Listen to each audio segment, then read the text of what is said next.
Welcome to Mee TV news. నేను మీ ప్రసాద్. మీరు చూస్తున్నది Mee TV news. Motivate, educate, entertain. పోరాడి సాధించుకున్న తెలంగాణ ఉద్యమంలో కవులది, కళాకారులది విలువైన పాత్ర. రాష్ట్రం ఏర్పడి దాదాపుగా 11 సంవత్సరాలు అయికొస్తుంది. అయినా కళాకారులకు న్యాయం జరగక వాళ్ళు చాలా రోళ్ల మీదనే ఉన్నారు. కుటుంబ పోషణ, కుటుంబం పిల్లలను చదివించలేక చాలా అవస్థలు పడుతున్నారు. తెలంగాణ రాష్ట్రం ఏర్పడితే కళాబృందంలో మాకు ఏదైనా ఉద్యోగాలు వస్తాయి, ఏదైనా ఆర్థిక సాయం జరుగుతుందని వాళ్ళు కొండంత ఆశతో ఎదురు చూస్తే వాళ్ళకు నిరాశనే మిగిలింది. ఈ రోజు కరెక్ట్గా గత ప్రభుత్వం కూడా న్యాయం చేయలేక ప్రస్తుత ప్రభుత్వం కూడా ఏర్పడి 11 నెలలు అయికొస్తున్న కొందరు కళాకారులకు ఈ రోజు మన మీటీవీ న్యూస్ వేదికగా వాళ్ళ బాధ చెప్పుకోవడానికి వచ్చారు. మొత్తానికి ఈ రోజు కళాకారుడు బాలస్వామి గారు ఉన్నారు. నమస్కారం అండి. Welcome to Mee TV news. ప్రస్తుతం మీరు గతం కళాకారునిగా ఎప్పుడు మీరు ఉద్యమంలో మొదటిసారిగా మీరు పాట పాడి వినిపించే ప్రయత్నం చేశారు, అది ఏంటి వివరంగా చెప్పండి.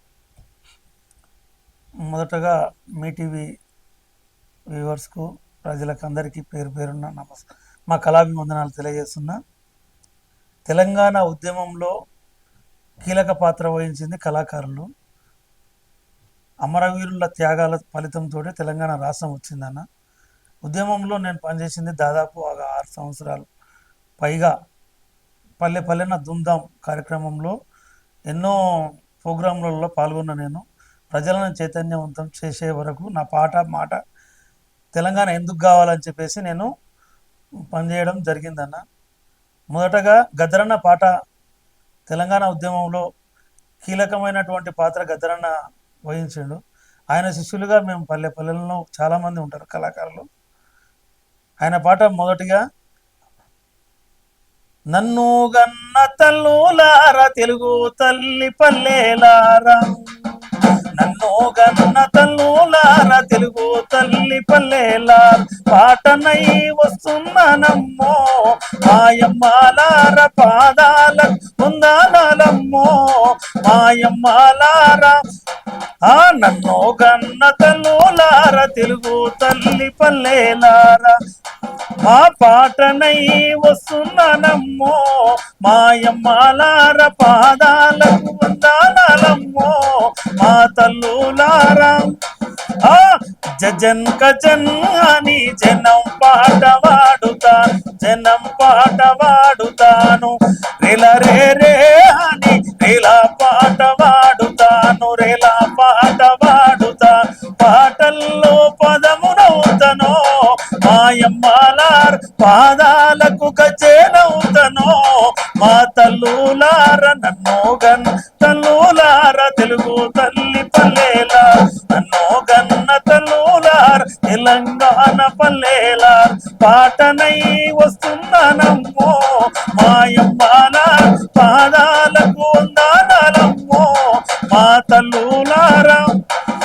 తుర్రహం పడ్డావు పిరితి ఉదా మంది రాగం తీసి, ఉదా మంది రాగం తీసి, నా కిడ్నీ పోటీ పోయిన తూట ఇటు మంది కిన్నెరనే, ఇటు మంది కిన్నెరనేమో, నా ఎడమ చేతిని చిన్న తూట ఎంతో మంది ఎర్రాజెండ, ఎంతో మంది ఎర్రాజెండ, నా ఎన్నో కుసల ఉన్న తూటమ్మో మాయమ్మాలార అన్న పద పాడుదమందు మా తల్లులార, నన్ను గన్న తల్లులార తెలుగు తల్లి పల్లెలార, నన్ను గన్న తల్లులార తెలుగు తల్లి పల్లెలార, పాటనై వస్తున్నానమ్మో మా తల్లులార పాదాలకు వందనాలమ్మో మా తల్లులార, ఈ పాదాలకు వందనాలమ్మో మా తల్లులారా. ఈ విధంగా మీకు ఇష్టమైన గాయకుడు, ప్రజా గాయకుడు గద్దరను చూసి మీరు పాటలు పాడాలనే ఆలోచనతోనే ఈ పాట, ఈ కళాకారునిగా మీరు ఈ రంగంలోకి వచ్చారంటే మీరేం చెప్తారు అన్న? నాకు చిన్న ఉన్నప్పటి నుంచి పాటల మీద ఎక్కువ. నేను 96, 97 బ్యాచ్ 10th క్లాస్ అప్పుడు చదువుకున్న రోజుల్లో దండోరా, ఎర్ర సైన్యం ఆ సినిమా పాటలలో గద్దరన్న పాటలు ఉడకంగా వినేది. ఊరు మనదిరా పల్లె మనదిరా అనే పాటలు చాలా నా జీవితానికి కనెక్టివిటీ ఉన్నాయి కాబట్టి, ఈ పాటల్లో మా బతుకులు ఉన్నాయి కాబట్టి ఆ పాటలను నేను ఎంచుకోవడం జరిగింది. గద్దరన్నని ఇన్స్పైర్గా తీసుకొని ఆయన పాటలే నేర్చుకోవడం జరిగిందన్న. అదేవిధంగా ఆ రోజుల్లో అంబేద్కర్ నేను ప్రజానాట్య మండలి కళాకారునిగా ఉడకంగా పనిచేసిన విద్యార్థి దిశలో అప్పుడు అంబేద్కర్ గారి పాటలు అంటే ఉడకంగా ఎక్కువ రాజ్యాంగ నిర్మాత బాబాసాహెబ్ అంబేద్కర్ గారి పాటలు ఉడకంగా నేను స్కూల్లో వాడేటప్పుడు మా సారులు ఉడకంగా బాగా కొద్దిగా ఎంకరేజ్ చేసేవాళ్ళు అన్న.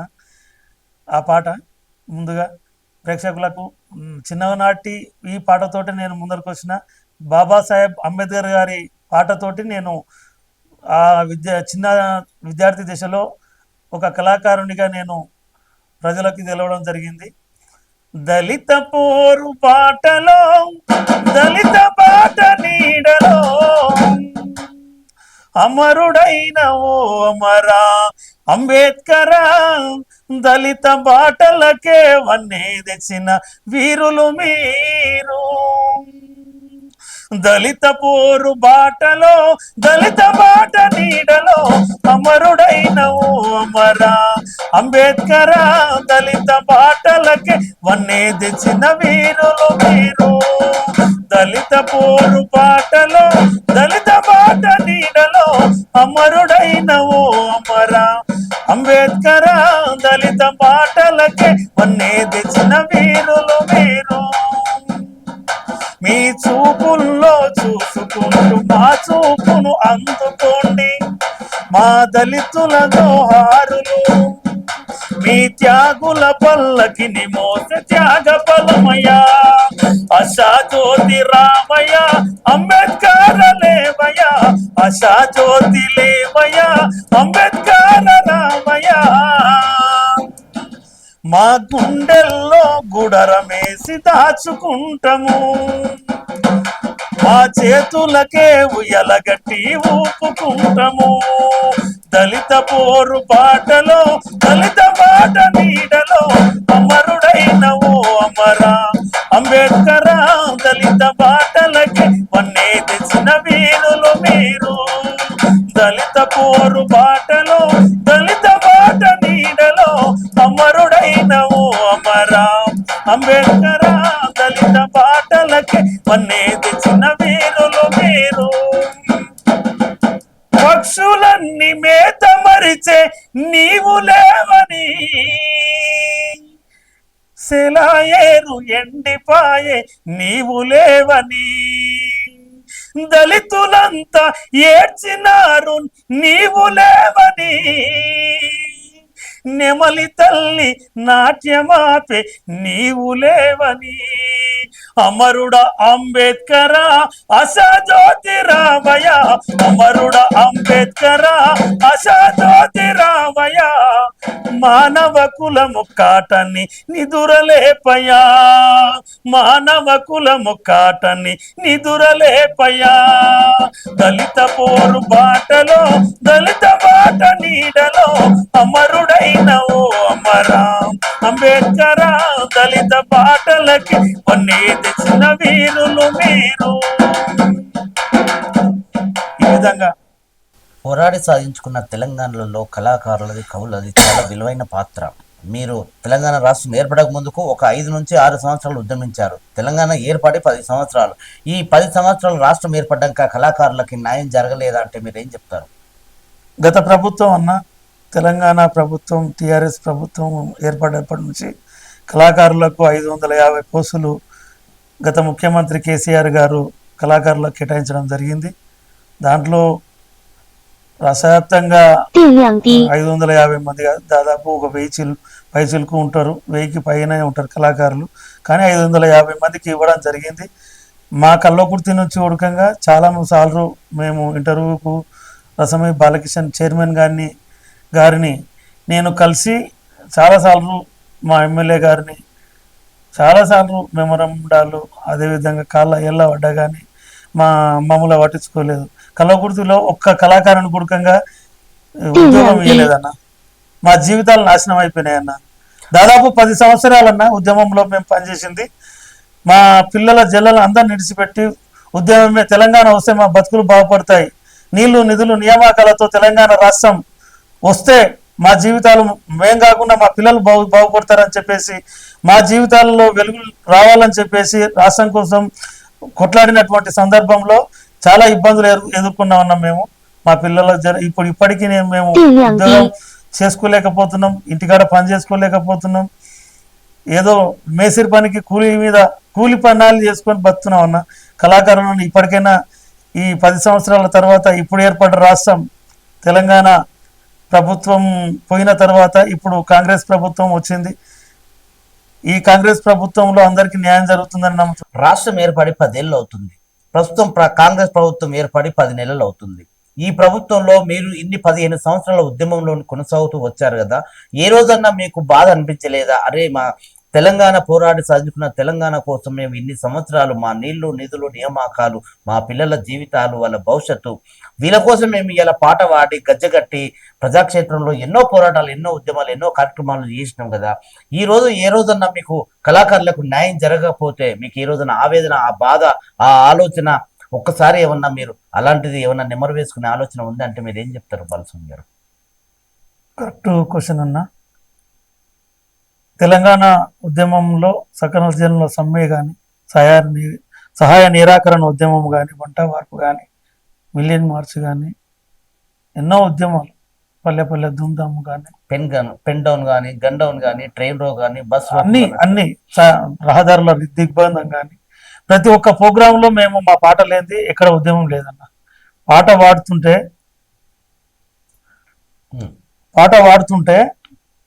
అక్కడ ఉన్నటువంటి ఆ పాటలకు మేము ఆ పాటలలో లీనమై ఆకలి ఉడకంగా మర్చిపోయినాం అన్న. మర్చిపోయిన రోజులు ఉన్నాయి. అన్నం ఉడకంగా దొరకకపోయేది.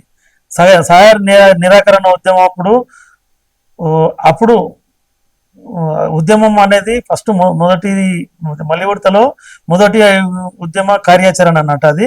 దాని తర్వాత సకల జనుల సమ్మె, వంట వార్పు కానీ, రహదారుల దిగ్బంధం కానీ, ఈ కార్యక్రమం ఏ కార్యక్రమంలో అయినా ఏడికి పోయినా సరే పాట పాడితే కడుపు నిండా మాకైతే కడుపు నిండకపోయేది. కానీ చాలిదాలనే జీవితాలతో ఈ ఉద్యమం తెలంగాణ వస్తే మా బతుకులు బాగుపడతాయని, తెలంగాణ వస్తే మా పిల్లల భవిష్యత్తు మంచిగా ఉంటుందని చెప్పేసి ఈ ఉద్యమంలో మాత్రం చాలా చాలా ప్రోగ్రాంలు ఉన్నా, ఎక్కడ ప్రోగ్రాం జరిగినా కానీ మా స్టేజ్ మీద ఉన్నంత వరకు అందరు సపోర్ట్లు కొడతారన్న. దిగితే మా కడుపు చూసిన నాయకులు ఎవరు దుల్లేరు. ఆ ప్రభుత్వంలో ఉడకంగా 10 సంవత్సరాల ప్రభుత్వంలో ఆ ఉద్యమ సమయంలో మాకు ఈ కష్టానికి తెలంగాణ ప్రభుత్వం ఏర్పడ్డది, మా జీవితాలు బాగుపడతాయి అని మేము కలలు కన్నాం అన్న. కానీ గద్దరన్న పెద్ద మనిషి, మా ఉద్యమ నాయకుడు, మా గద్దరన్నకే న్యాయం ఎర్ర టెండర్లో కూర్చోబెట్టిన కేసీఆర్ గారు, మాకు న్యాయం జరగలేదు. రసమై బాలకిషన్ గారి కాళ్ళ ఏళ్ళ పడ్డాం. ఎమ్మెల్యే గారి దృష్టికి మంత్రి దృష్టికి చాలాసార్లు తీసుకుపోయినాం. కానీ మమ్మల్ని అయితే చాలా ఇబ్బందులు గురి అయినా. ఇప్పటికైనా మా బతుకులు నడచలేవు. పాట పాడింది మా జీవితం నడుస్తాయన్న. పాటతోటే మా ప్రాణం కడుపు నిండుతాయి అనుకొని ఖాళీ కడుపుతోని కూడా మీరు జనాలని చైతన్యపరుస్తూ ఎన్నో ఉద్యమాలు, ఎన్నో కార్యక్రమాలు, ఎన్నో ప్రోగ్రాంలు చేసి ఈ రోజు రాష్ట్రం ఏర్పడి కరెక్ట్ గా 11 నెలలు అవుతుంది. అయినా కూడా ఇలా మీరు రోడ్డు మీదకి వెళ్ళి డప్పు కొడితే కనుక పూట గడవని స్థితిలో చాలా మంది కళాకారులు ఉన్నారని మీరే అంటున్నారు. మా దృష్టి కూడా వచ్చింది. మీరు ఈ బాధను మీ ప్రభుత్వాన్ని దృష్టికి ఎలా తీసుకెళ్లే ప్రయత్నం చేస్తారు? ఇప్పుడు కాంగ్రెస్ ప్రభుత్వం ఏర్పడ్డ తర్వాత అక్క వెన్నెలక్క గారికి, గద్దరన్న బిడ్డే వెన్నెలక్క గారికి సాంస్కృతిక చైర్మన్ ఇవ్వడం మా కళాకారులందరికీ శుభ పరిణామం. ముఖ్యంగా ముఖ్యమంత్రి గారికి మా కళాకారుల తరఫున కళాభివందనాలు తెలియజేస్తున్నా. ఒక పాటకు పట్టం కట్టినట్టు అనుకుంటున్నా నేను. ఆయనకి ఇచ్చిన గౌరవం ఇంత అంత కాదు. గత ప్రభుత్వం చేసిన తప్పులు ఈ ప్రభుత్వం దాన్ని దాన్ని ఫుల్ఫిల్ చేయడం ఈ ప్రభుత్వం అనేది, నాకు ఈ ప్రభుత్వం మీద నమ్మకం ఉందన్న. యుద్ధనౌక లాంటి మనకు గద్దరన్న వాళ్ళ కూతురు ఏదైతే మీరు సాంస్కృతిక సాధన చైర్మన్ గా ఈ రోజు ఆమె నియమించినందుకు మీకు ఆనందంగా ఉందంటున్నారు. గత ప్రభుత్వం రస్మై బాలకిషన్ కూడా కళాకారుడే కదా, ఆయన నిర్మించింది, ఆయనని అక్కడ ఆ స్థానంలో ఉంచినా కూడా మీకు న్యాయం జరగలేదు. ఈ ప్రభుత్వం మీకు న్యాయం చేస్తుందని మీరు మాట్లాడలేక మీ కన్నీళ్ళు చెప్తా ఉన్నాయి. ఇప్పుడు మీకు బాలస్వామి గారు మీరు మాట్లాడలేకపోతా ఉన్నారు, కానీ ఈ ప్రభుత్వం న్యాయం చేస్తారని మీకు నమ్మకం ఉందా? ఎంతో మంది అమరవీరులు అన్న తెలంగాణ ఉద్యమంలో 1200లకు పైగా అమరవీరుల కన్నీటి వాళ్ళ శవాల మీదనే ఈ వాళ్ళ అమరత్వం ముందలనే ఈ తెలంగాణ రాష్ట్రం ఏర్పడ్డది. దాని తర్వాతనే మేము మా కళాకారులు, ఈ కళాకారుల జీవితాలు ఎట్లుంటాయన్న అంటే పాట పాడితేనే పూట గడుస్తుంది. ఆ విధంగా ఉంది ఈ తెలంగాణ రాష్ట్రంలో. ఇప్పుడు మన కల్వకుర్తిలోనే ఇక్కడ దాదాపు ఒక 15-20 మంది కళాకారులు ఉన్నాము. ఇప్పుడు నా ఫ్రెండు రాము అని వెళ్దండ మేస్త్రి పనికి పోతున్నాడు, హైదరాబాద్లో కూలి పనికి పోతున్నాడు. వాళ్ళ జీవితాలు అసలు నెట్టలేకపోతున్నారు. పిల్లల ఫీజు లేనిది, వాళ్ళ ఉండే రూమ్ కిరాయి లేనిది. అదేవిధంగా చింతపల్లిలో జగన్ ఉన్నాడు. జగన్ అన్న అని తెలంగాణ ఉద్యమంలో చాలా ఎక్కువ ప్రోగ్రాంలు చేసిండు. ఆయన కూడకంగా ఇప్పుడు సంసార భారాన్ని ఈదలేక పట్నం వలస పోయి అక్కడ పోయి ఏదో ఆటోనో ఏదో నడుపుకొని బతున్నాడు. ఇట్లా ఎంతో మంది అన్న ఇలాంటి వాళ్ళని చూస్తే మీకు ఎలా అనిపిస్తుంది? ఒక రోజు రాష్ట్రం ఏర్పడ్డ దాంట్లో మీరు ఇలా కీలక పాత్ర వహించారు. అప్పట్లో రాష్ట్రం ఏర్పడ్డాక మేస్త్రి పని, ఆటో, వాచ్మెన్ ఇలా ఏదో పూట గడవని కుటుంబం కోసం ఎన్నో ప్రయత్నాలు చేసుకుంటూ వాళ్ళు ఇలా కుటుంబాన్ని పోషించే క్రమంలో ఉన్నారు కదా. అలాంటి వాళ్ళని చూస్తే మీకు ఎలా అనిపిస్తుంది? ఇంకా చూస్తే చాలా బాగా అనిపిస్తుంది అన్న. మీ ఉద్యమం నీరు గార్చిందంటే మీరు ఏం చెప్తారు? మీ పాట గాని, మీ ఆట గాని, మీరు జనాల్లో చేసిన అప్పటి పాటలు మేము పాడుకుంటే అది తలుచుకుంటేనే కన్నీళ్ళు వస్తాయన్న. ఆ రోజుల్లో ప్రజల కోసం మేమైతే పాట అనేది ఎప్పుడూ ఇడిచిపెట్టలే. ఊపిరి ఉన్నంత వరకు పాట పాడుకునే ఉంటామన్న. ఆనాడు ఉద్యమంలో పాడినటువంటి పాట అన్న ఒక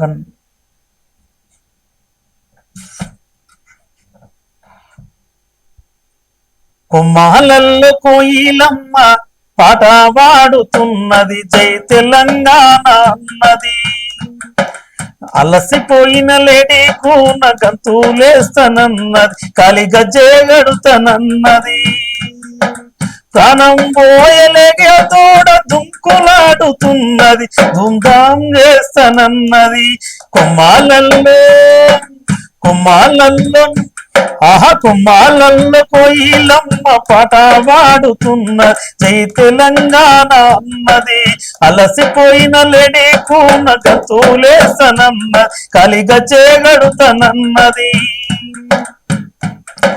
నారు మడిలో నీరు నవ్వుతామట వంచమన్నది, వాగు వంకాలు అడుగుతున్నాయి. గోదావరమ్మ కృష్ణమ్మలు కదిలి వస్తామన్నవి, కన్నీరొద్దంటున్నవి. కదిలి వస్తామన్నవి, కన్నీరొద్దంటున్నాయి. చల్లగాలి వీచి పొరకు ఊపిరైతమన్నవి, ఉద్యమాలు అయితమైనవి. పండు వెన్నెలగాసి పల్లె నడుగుతున్నాయి, తెలంగాణ చూస్తానన్నది. కొమ్మాలల్లో కోయిలమ్మ పాట పాడుతున్నది, జై తెలంగాణ అన్నది. అలసిపోయిన లేక తోడదుకు నాడుతున్నది, ధూమ్ధాం చేస్తానన్నది. ఈ విధంగా చాలా పాటలన్నా మేమే కాదు, అడవిలో జీవరాశులతో సహా పక్షులు కానీ అన్ని ఉద్యమంకి సై అన్నాయి. ఆ రోజు వాళ్ళు ఉడకంగా ఒక జేఏసీగా పెట్టుకొని తెలంగాణ ఉద్యమంలో మనుషులమే కాదు అడవి జీవరాశులు సైతం తెలంగాణ రాష్ట్రం కోసం కొట్లాడినాయి. ఆ కొట్లాటలో మా పాత్ర ఉన్నందుకు మేము సంతోషపడుతున్నామన్నా. కాకపోతే మా జీవితాలన్నీ చూసిన నాదుడు లేడు, చూసినటువంటి ప్రభుత్వాలు చూడలేకపోయినాయి. చూడాల్సినటువంటి ఎవరైతే అధికారంలో ఉన్నటువంటి 10 సంవత్సరాలు పరిపాలించినటువంటి కేసీఆర్ గారు మమ్మల్ని చూడనందుకే మాకు ఈ విధంగా బాధగా ఉన్నదన్న. ఇంకోటన్నా, వచ్చిన తెలంగాణ ప్రతి ఒక్కరికి సంతోషంగానే ఉన్నది, కానీ లబ్ధి పొందింది నిధులు నియామకాలతో వాళ్ళ కుటుంబం గడిచిందన్న. మా కుటుంబాలేమో రోడ్డున పడ్డాయి, వాళ్ళ కుటుంబాలేమో పదవులలో అధికారాలలో ఉన్నాయన్న. కనీసం మమ్మల్ని పట్టించుకున్న నాదుడు ఉడకంగా లేడన్నా, ఏ రాజకీయ నాయకుడు ఉడకంగా లేడన్నా. అందుకే మీటీ ద్వారా మమ్మల్ని వెలుగులోకి తీసుకురావాలని, మా కళాకారులని ఇప్పటికీ కొద్దిగా మా ఆవేదన ప్రభుత్వానికి తెలియజేయాలని కోరుకుంటున్నాను.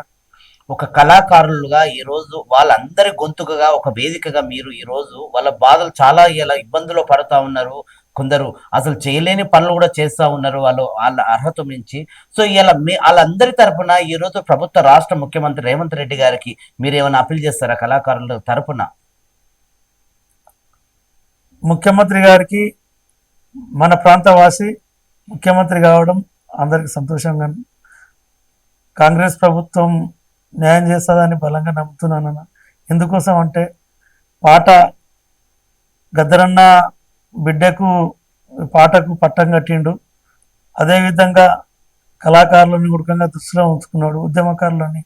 అదేవిధంగా ప్రొఫెసర్ కోదండరామ్ గారిని, జేఏసీ ఉద్యమాన్ని కీలక పాత్ర పనిచేసిందని ఆల్ పార్టీస్ అందరినీ ఒక టెంట్ కిందికి తీసుకొచ్చి తెలంగాణ ఉద్యమంలో పనిచేసిన కోదండరామ్ గారిని ఊరికంగా గత ప్రభుత్వం పక్కన పెడితే ఈ ప్రభుత్వం పిలిచి ఎమ్మెల్సీగా ఇవ్వడం, అదేవిధంగా వెన్నెలక్కకు చైర్మన్ పదవి ఇవ్వడం, ఈ విధంగా చూస్తుంటే ఆ గత ప్రభుత్వం చేసిన తప్పులన్నీ ఈ ప్రభుత్వంలో ఫుల్ఫిల్ చేస్తున్నాడు, అందరికి న్యాయం చేస్తున్నాడు అని నమ్ముతున్నానన్న. రేవంత్ రెడ్డి గారు మా కళాకారులని మీటింగ్ ద్వారా తెలియజేస్తున్నానన్న. మమ్మల్ని, మా కళాకారులు దాదాపు ఇంకా రోడ్డున పడ్డ కుటుంబాలు ఎన్నో ఉన్నాయన్న, చూసి దయచేసి మా కుటుంబాలని ఆదుకోవాలని ప్రభుత్వానికి కళాకారుల తరఫున నేను తెలుసుకుంటున్నాను. ఈ రోజు అన్యాయం జరిగిన కళాకారులు అందరూ బృందం కలిసి సీఎం రాష్ట్ర ముఖ్యమంత్రి గారిని, అట్లాగే సాంస్కృతిక సాధన చైర్మన్ వెన్నెల గారిని కలిసే ప్రయత్నం ఏమైనా చేస్తారంటే మీరు ఏం చెప్తారు? ఖచ్చితంగా అన్న, వెన్నెలక్క గారిని మొన్న ప్రమాణ స్వీకారం ఉత్సవం జరిగింది, ఆ కార్యక్రమానికి పోవడం గుడకంగా జరిగింది. అదేవిధంగా అక్కకు తెలుసు అన్ని కళాకారుల ఉద్యమంలో పనిచేసిన కళాకారుల జీవితాలు ఏ విధంగా ఉన్నాయి, ప్రజెంట్ కళాకారులని ఏ విధంగా రిక్రూట్ చేయాలి, ఏ విధంగా వాళ్ళకు సహాయం చేయాలి, ఏ విధంగా నా ఆలోచన విధానం అనేది అక్కకు బాగా తెలుసు. ఆల్రెడీ చెప్పింది, అక్క ఉడకంగా మాటిచ్చింది, అందరికీ న్యాయం చేశానని అన్నది. నేనైతే నమ్ముతున్నానన్న, కళాకారులకు అందరికీ న్యాయం జరుగుతుందని. అక్క ద్వారా ఏమో మేబీ చెప్పలేము, కాకపోతే ఒక సంవత్సరం 2 సంవత్సరాలు పడితే పట్టొచ్చు అన్న, కాకపోతే ఖచ్చితంగా న్యాయం చేస్తానని నమ్ముతున్నానన్న. తెలంగాణ పోరాటం కోసం అమరులైన విద్యార్థుల కోసం ఏదైనా ఒక పాట పాడి వినిపిస్తారు? ఉడుకు నీళ్ళు పోసుకుంటేనే ఒళ్ళు గాలిందంటివి కొడుకా, ఉడుకు బూవల చెయ్యి పెట్టక ఊదుకొని తిన్నావు బిడ్డ, పెట్రోలు పోసుకొని ఎట్లా కాల్చుకున్నావు కొడుకా, పెట్రోలు పోసుకొని ఎట్లా కాల్చుకున్నావు కొడుకా, అమ్మ యాదికి రాలేదా, అయ్య యాదికి రాలేదా, గౌరంగా ఎత్తుకున్నా చెల్లె యాదికి రాలేదా, ఉడుకు నీళ్ళు పోసుకుంటేనే ఒళ్ళు గాలిందంటివి బిడ్డ, ఉడుకు బూవల చెయ్యి పెట్టక ఊదుకొని తిన్నావు కొడుకా, పెట్రోలు పోసుకొని ఎట్లా కాల్చుకున్నావు కొడుకా, పెట్రోలు పోసుకొని ఎట్లా కాల్చుకున్నావు కొడుకా,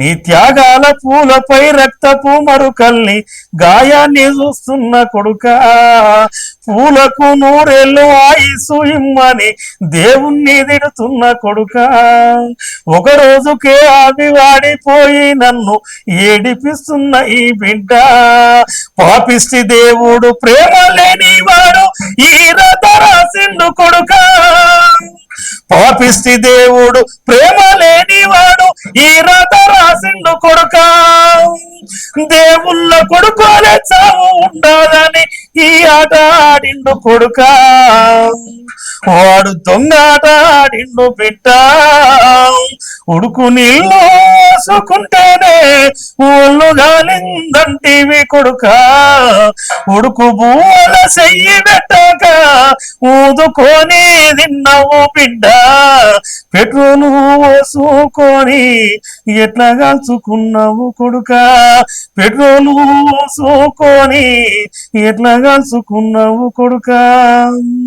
మలిదేశ పోరాటంలో Srikanthachari LB Nagar ring road మీదగా అన్న పెట్రోల్ పోసుకొని అంటిపెట్టుకుంటే వాళ్ళ తల్లి శంకరమ్మ గారిని కొడుకు. కానీ ఆ మరణంతో తెలంగాణ వ్యాప్తంగా మొత్తం ఉవ్వెత్తున ఎగిసిపడ్డదన్న. ఆ పాటలు ఇలాంటి పాటలు పల్లెల్లో తీసుకుపోయి మా పాటల ద్వారా జనాన్ని చైతన్యవంతం చేసిన మా బాధలు. తెలంగాణ వస్తే ఆ పిల్లగా ఫస్ట్ 69 నుంచి ఉద్యమం జరుగుతుందన్న. కానీ మలిదేశ ఉద్యమం అనేది 2009లో రాసుకున్నదన్న. ఆ శ్రీకాంతాచారి మరణం వల్లనే తెలంగాణ ఉద్యమం ఉవ్వెత్తున ఎగిసిందన్న. ఆ పిల్లగాడిని నేను చూసాను కళ్ళారా. హాస్పిటల్ దగ్గర ఆ పిల్లగాడు 70-80% కాలిపోయినన్న.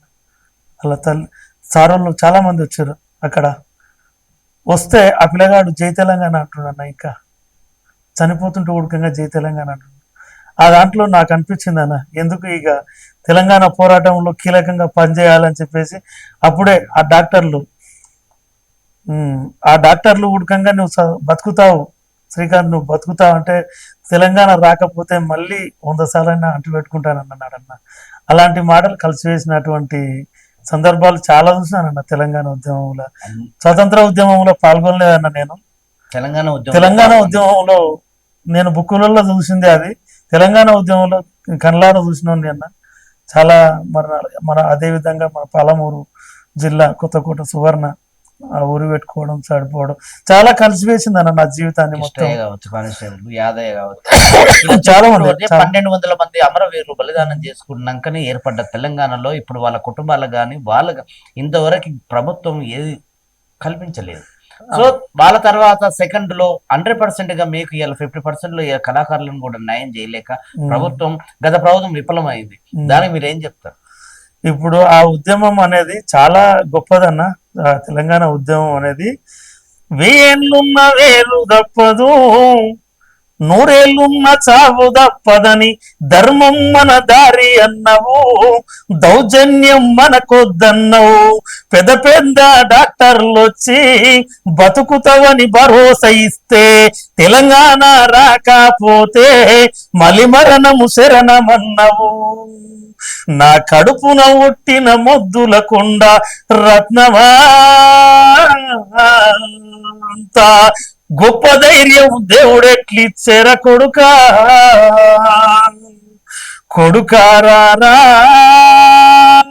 నా శ్రీకాంతు నా బిడ్డారా నిన్నుగన్నా ఈ నేల కొడుకా నా ప్రాణం కన్నా గొప్పదంటివి బిడ్డ. ఈ విధంగా ఒక్కొక్క పాట కన్నీళ్లు పెట్టుకున్నటువంటి పాట చాలా ఉన్నాయన్న ఉద్యమంలో. శ్రీకాంతాచారి ఎంతో మంది దాదాపు మన కళ్ళ ముందులనే నేను పోలీస్కి ఇస్తే మరణం గుడకంగా తుపాకీ తీసుకొని కనతకు కాల్చుకుని పోలీస్ డిపార్ట్మెంట్లో ఉడకంగా 30 ఏళ్ళు చేసిన 3 పట్టీలు రాని వాళ్ళు చాలా మంది ఉన్నారన్న. జమ్దార్ ఉడకంగా కాలేకపోయారన్న, ఏఎస్ఐలు ఉడకం కాలేకపోయారు, రిటైర్మెంట్ వరకు ఉడకంగా కానిస్టేబుల్ని రిటైర్మెంట్ అయిన వాళ్ళు ఉన్నారన్న. తెలంగాణ వస్తే అందరి జీవితాలు బాగుపడతాయని చాలా ఇబ్బందులు పడ్డాం, కష్టాలు పడ్డాం, పూట కడుపుగా మార్చుకున్నాం, కన్నీళ్లు పెట్టుకున్నాం. తెలంగాణ ఏకైక లక్ష్యం, ఏకైక ఏజెండా తెలంగాణ రాష్ట్రమే అనుకొని రాష్ట్రం కోసం అలుపెరగని పోరాటం చేసినటువంటి కళాకారులు ఉన్నాం మేము. చివరి చెప్పండి, పోరాడి సాధించుకున్న తెలంగాణ ఉద్యమంలో కవులది కళాకారులది చాలా విలువైన పాత్ర. ఈ రోజు మీరు ఆకలేసే కన్నీళ్లు దాగి బతికినాం, కడుపు చప్పట్లతోని కడుపు నింపుకొని ఉత్తతీలతోని మా ఇంట్లోకి వెళ్తే మా పిల్లలు ఒక పూట తిని ఈ రోజు కూడా అలాంటి పరిస్థితి మళ్ళీ వచ్చింది అంటే మీరు చివరిగా ప్రభుత్వానికి ఏమని అప్పీల్ చేస్తారు? కళాకారులను ఎట్లా ఆదుకోవాలని, ఎట్లా ఆదుకుంటే ఇవాళ మీ స్థితిగతులు బాగుపడతాయని ఈ ప్రాంత వాసులైన రాష్ట్ర ముఖ్యమంత్రి గారికి మీరు ఒక కళాకారుడిగా మీ వెనుకలు ఉన్న కళాకారుల ఆవేదన పరంగా మీరు ఏం చెప్పదలుచుకున్నారు రాష్ట్ర ప్రభుత్వానికి? కళాకారులు ఉడకగా ఉద్యోగం రాని కళాకారులందరూ సంయమనం టైం చూసుకోవాలి. గత ప్రభుత్వం 10 ఏళ్ళ నుంచి చూసినాం మనం కూడా ఒక 1 year 2 years చూడాలి, సంవత్సరం 2 సంవత్సరాలు చూసిన తర్వాత ఇస్తానన్న మనకు ఉద్యోగాలు అనేది ఖచ్చితంగా న్యాయం జరుగుతుంది ఈ కాంగ్రెస్ ప్రభుత్వం ద్వారా. ఎప్పుడైనా కానీ కాంగ్రెస్ పార్టీ వస్తే ప్రతి బడుగు బలైన వర్గాలకు అందరికీ న్యాయం జరుగుతుందని నమ్మినాం.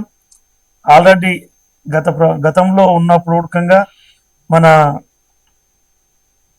దాదాపు 60 ఏళ్ళ నుంచి కాంగ్రెస్ ప్రభుత్వం ఉన్నది కాబట్టి అప్పుడు ఉడకంగా ఉద్యోగాలు కానీ ఏవైనా కానీ చేసింది. ఇప్పుడు ఉడకంగా అధికారంలోకి రావడానికి ఉద్యమకారులకి సముచిత స్థానం దక్కిస్తానని చెప్పేసి మాట ఇవ్వడం జరిగింది. రాహుల్ గాంధీ గారు, సోనియా గాంధీ గారు అందరూ మాట ఇచ్చడం వల్లనే గద్దరన్న కాంగ్రెస్ పార్టీకి మద్దతు ఇవ్వడం జరిగింది. అదేవిధంగా కళాకారులు అందరూ ఉడకంగా గద్దరన్న శిష్యులుగా మేమందరం పల్లెల్లో కాంగ్రెస్ పార్టీకి అనుకూలంగా కాంగ్రెస్ పార్టీ అధికారంలోకి రావాలని పాటలు పాడుతూ మా మాటలతో పాటలతో ప్రజల్ని చైతన్యవంతం చేసి ప్రభుత్వానికి వ్యతిరేకంగా పనిచేసినామన్నా న్యాయం జరుగుతానని బలంగా నమ్ముతున్నానన్నా. కాంగ్రెస్ ప్రభుత్వం ద్వారా వెన్నెలక్కకు చైర్మన్ పదవి ఇవ్వడమే మాకు సంతోషం అన్నా. ఇదండి మొత్తానికి తెలంగాణ రాష్ట్ర ఏర్పాటు కోసం కవులు కళాకారులది చాలా విలువైన పాత్ర. పోరాడి సాధించుకున్న తెలంగాణ కోసం ఎన్నో ఉద్యమాలు, ఎన్నో పోరాటాలు. పాట లేనిదే ప్రోగ్రాం లేదు, పాట లేనిదే కార్యక్రమం చేయండి. 10 ఏళ్ల తెలంగాణ ఉద్యమంలో ఎన్నో కష్టాలు పడి ఈ రోజు కాలుకు గజ్జగట్టి ఆట ఆడి ఇంటికి పోతే పస్తులుండి ఈ రోజు కూడా రాష్ట్రం ఏర్పడ్డాక కూడా మాకు ఏదైనా న్యాయం జరుగుతుందని కొండంత ఆశతోని ఎదురుస్తున్నా ఇంకా న్యాయం జరగని కళాకారుల ఆవేదన కోసం ఈ రోజు మీటింగ్ని వాళ్ళు ఇక్కడ సంప్రదించారు. సో వాళ్ళ బాధ కానీ వాళ్ళ ఆలోచన కానీ రేపు భవిష్యత్తులో మా స్థితిగతులు మారాలి, మా మార్పు రావాలి, మా పిల్లలకు ఉద్యోగాలు కావాలి, కనీసం ఇకనైనా మమ్మల్ని కళాకారులుగా గుర్తించండి. ఎన్నో ఉద్యమాలు చేస్తూనే ఆ రోజు ఆ పాత జ్ఞాపకాలు గుర్తు చేసుకుంటూ కన్నీళ్లు రాలుస్తున్న కళాకారుల ఆలోచన విధంగా ప్రభుత్వం చేస్తూ కడుపు నిండా 3 పూటలు కనీసం భోజనం తినే పరిస్థితి అవకాశం కల్పించాలని ప్రభుత్వానికి వాళ్ళు విన్నపించుకుంటున్నారు. ఇకనైనా రాష్ట్ర ప్రభుత్వం కళాకారులని ఆదుకుంటుందని కొండంత ఆశతోని ఎదురుస్తున్న కళాకారుల ఆవేదనను వాళ్ళకు చేరాలని ప్రతి ఒక్కరు ఈ విషయాన్ని షేర్ చేయాలని ప్రభుత్వానికి కళాకారుల బృందం నుంచి ఈ రోజు బాలస్వామి గారు మీటింగ్ నుంచి వాళ్ళని కోరుకుంటున్నారు. ఇదండి చూస్తూనే ఉన్నాను మీటింగ్ న్యూస్. మీ ప్రసాద్. నమస్తే. Thank you so much. నమస్తే. థ్యాంక్ యూ అన్న. మీరు చూస్తున్నది Mee TV news. Motivate, educate, entertain.